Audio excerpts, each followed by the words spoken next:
Good morning student. आज हम बात करेंगे अपने चैप्टर 6 जुडिशरी की। जैसे कि हमने बात किया था, हमने एग्जीक्यूटिव को देखा था, हमने मतलब पार्लियामेंट को, लेजिस्लेचर को भी देखा। अब हम जुडिशरी देखेंगे।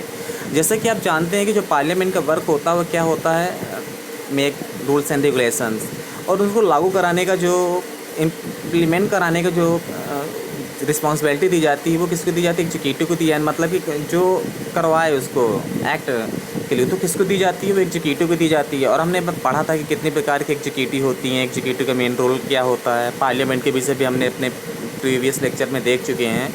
अब हम देखते हैं जुडिशरी के विषय में कि जुडिशरी का रोल क्या होता है डेमोक्रेसी में, और जुडिशरी कैसे अपना इंपॉर्टेंट रोल प्ले करती है। जैसे कि आपने पढ़ रखा होगा, हमारे यहाँ लॉ मेकिंग बॉडी कौन होगी, पार्लियामेंट हो गई। उसको कराने, अगर कोई इम्प्लीमेंट कराने के लिए हमारे यहाँ कौन हो गई, एग्जीक्यूटिव हो गई। लेकिन अगर कोई नहीं मानता है उन सब रूल रेगुलेशन को, तो उसको दंड देने के लिए भी एक ऑर्गन की आवश्यकता थी। तो वो कौन सा हो गया, हमारा सुप्रीम कोर्ट हो गया। तो इस तरह हमारे यहाँ तो क्या है, एक हाईएस्ट बॉडी सुप्रीम कोर्ट के रूप में इस्टेब्लिश कर दिया गया है, जो कैसे काम करती है, फ्री एंड फेयर इलेक्शन बिल्कुल से काम करती है। तो उसी तरह हमारा पहला जो टॉप क्वेश्चन स्टार्ट होता है यहाँ पे, why do we need an independent judiciary. तो क्या है, किसी भी देश के लिए अगर वहाँ पर एक हाईएस्ट बॉडी बनाई गई है, हम किसी देश की बात अगर ना करें, अगर हम इंडिया की ही बात करें, तो हमारे देश में क्या है, एक इंडिपेंडेंट जुडिशरी की व्यवस्था की गई है। और वो क्या है, उसको बहुत सारे राइट्स दिए गए हैं। पार्लियामेंट जुडिशरी यानी कि वो क्या करता है, यानी कि जुडिशरी के इतने सारे राइट्स हैं कि वो चाहे तो पार्लियामेंट के रूल्स रेगुलेशन को भी क्या कर सकता है, रोक सकता है, अगर उसके पास में कोई आता है। क्योंकि जैसे कि मैंने आपको चैप्टर 2 फंडामेंटल राइट्स में बताया था कि कैसे जुडिशरी को कौन कौन से राइट्स दिए गए हैं। अगर किसी के राइट का वायलेशन होता है तो क्या कर सकते हैं आप लोग, हाई कोर्ट या सुप्रीम कोर्ट जा सकते हैं। और उसी समय हाई कोर्ट, जो सुप्रीम कोर्ट होगा या हाई कोर्ट होगा, क्या करेगा, उस रूल को चेकआउट करने के लिए कहेगा और रोक लगा देगा। अगर उसको लगता है कि नहीं, रियल में इनका वायलेशन हो रहा है राइट का, तो क्या किया जा सकता है, तुरंत वो रोक लगा देगा यहाँ पर। तो इस तरह हमारा why do we need an independent judiciary हमने देखा है। इंडिपेंडेंट जुडिशरी, जैसे किसी भी देश के लिए इंडिपेंडेंट जुडिशरी होना बहुत ही ज़रूरी है। अगर इंडिपेंडेंट जुडिशरी नहीं होगी तो जो व्यक्ति होंगे उनको राइट्स में भरोसा, यानी कि अपने अधिकार में भरोसा ही नहीं रह जाएगा। क्योंकि गवर्नमेंट क्या करेगी, अपनी मर्ज़ी से कुछ भी चाहेगी वो कर लेगी।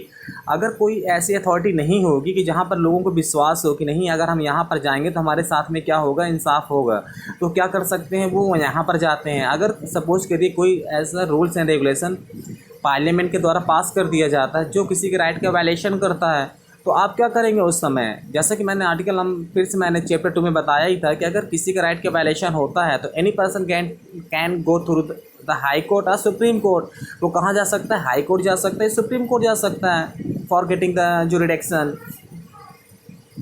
इसके लिए जैसे मैंने बताया था कि if you want to go to the Supreme Court, then you have to take the help of the article number 32। And suppose that you are don't not interested to go to the supreme court, and you also interested in a high court, so you can also go to the high court for protecting your right with the article number 226 के तहत आप कहाँ जा सकते हैं, high court जा सकते हैं, जिसके तहत आप अपने राइट का क्या कर सकते हैं, प्रोटेक्ट कर सकते हैं। अगर वो रूल्स रेगुलेशन ऐसे बनाया गया है गवर्नमेंट के द्वारा जो वायलेशन करता है, तो उसी समय जो जुरिडिक्शन यानी कि जो होगा हाई कोर्ट या सुप्रीम कोर्ट, वो क्या करेगा, उसको बैन कर देगा उस राइट को, अगर आपके राइट का वायलेशन होता है। और आपको क्या है, क्योंकि कहा भी जाता है, जैसे कि मैंने बताया था कि जो कोर्ट होते हैं यानी सुप्रीम कोर्ट को क्या कहा जाता है, guardian of the fundamental right कहा जाता है। तो इसी तरह हम क्या कर सकते हैं, ये हमारा इंडिपेंडेंट जुडिशरी होता है जो इंडिपेंडेंटली वर्क करता है। अपॉइंटमेंट आप जज के विषय में देखेंगे। अब जो अपॉइंटमेंट है, आप जज होता है वो कौन करता है, वो प्रेसिडेंट करता है with the help of the CGI. यानी जो सीनियर मोस्ट जज होता है सुप्रीम कोर्ट का, वो किसकी मदद से, प्रेसिडेंट की मदद से क्या करता है, अन्य जजों की नियुक्ति करता है हाई कोर्ट या सुप्रीम कोर्ट में। तो इस तरह हमारा क्या है, अपॉइंटमेंट ऑफ द जज होता है। और जो सीजीआई एडवाइस देता है वो ज़्यादा से ज़्यादा क्या होती है, प्रेसिडेंट पर एप्लीकेबल होती है। प्रेसिडेंट उसी की सलाह पर क्या कर देता है, सारे जजों को नियुक्त करता है, ये देखा जाता है। अब हम देखते हैं रिमूवल ऑफ द जज, और वहाँ पर जो जज बनाए जाते हैं तो, और एग्जीक्यूटिव का भी बहुत बड़ा रोल ही रहता है उसमें, वो एग्जीक्यूटिव ही किसी तरह इनडायरेक्टली वर्क करती है। रिमूवल ऑफ द जज हम देखते हैं तो होता क्या, हमारे देश में जब प्रेसिडेंट या सुप्रीम कोर्ट के जज को हटाने की बहुत ही टफ प्रोसेस को अडॉप्ट किया गया है। तो ये प्रोसेस हटाने के लिए कौन कौन इसमें क्या किया जाता है, तो दोनों जैसा कि आप जानते हैं पार्लियामेंट लेजिस्लेचर का रोल यहाँ पर अहम हो जाता है। वो क्या करती है, वो पार्लियामेंट वो देखती है, इसी तरह अगर किसी के तरह से ये सिद्ध हो जाता है कि नहीं इसने ऐसा किया है कुछ गलत काम हुआ, कॉन्स्टिट्यूशन के अकॉर्डिंग वर्क नहीं किया प्रेसिडेंट या कुछ जज ने, तो इम्पीचमेंट लाया जाता है संसद में। और यहाँ पर क्या किया जाता है, विशेष बहुमत की आवश्यकता पड़ती है। याद रखिएगा, विशेष बहुमत से, स्पेशल मेजोरिटी के द्वारा ही सुप्रीम कोर्ट को हटाया जा सकता है। सिंपल मेजोरिटी से इसको नहीं हटाया जा सकता। जब दोनों हाउस क्या कर देते हैं, पास कर देते हैं बिल को, तब वो जा करके सुप्रीम कोर्ट को जज को हटाया जाता है। अदरवाइज सुप्रीम कोर्ट को जज ऐसे नहीं हटता।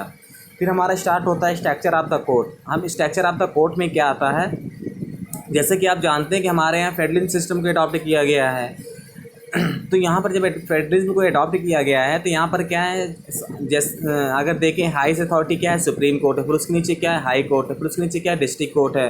अगर कोई व्यक्ति डिस्ट्रिक्ट कोर्ट से संतुष्ट नहीं होता है कि what the decision has to given in the favour of district court, अगर किसी के फेवर में डिस्ट्रिक्ट कोर्ट डिसीजन नहीं देती है, if you are not agree that the decision what has given by the district court, so you can go through the high court। तो आप कहाँ जा सकते हैं, हाई कोर्ट जा सकते हैं। अगर हाई कोर्ट भी ऐसा डिसीजन दे देता है that you are not agree, you are not like that the decision of the High Court, so you can go to the Supreme court.